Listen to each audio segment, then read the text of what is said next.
ينادي فؤادي بليل السكون بدمع العيون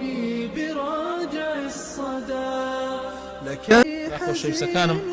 نۆمینەی حاجیان نزیک بووەتەوە ئینشاء الله تعالى و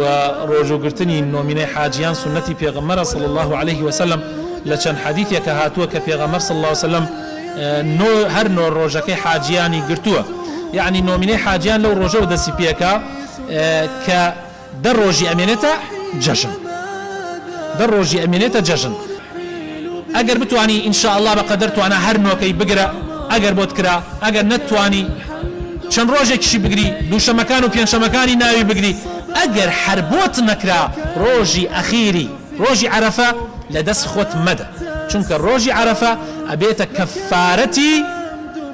گوناحەکانی ساڵێ پێشوو ساڵێکیش پاش زۆر مهمە برا بەڕێزەکان لە دەستی خۆتانی دەرمەکەن ئەو نیعمەتە گەورە لە دەستی خۆتان دەرمەکەن ئینشاء الله تعالى خوای تعالى هەموو لایەکمان موفق بکە و سەرکەوتومان بکە و خوای تعالى جەژنمان بۆ بکاتە چەند جەژنێ ئینشاء الله زیاتر و زیاتر وڵاتمان سەقامگیر بێ حکومەتمان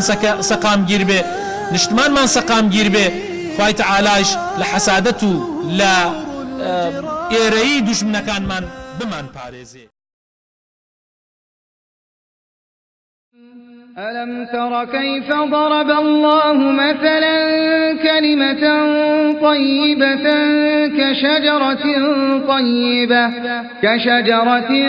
طيبة أصلها ثابت وفرعها في السماء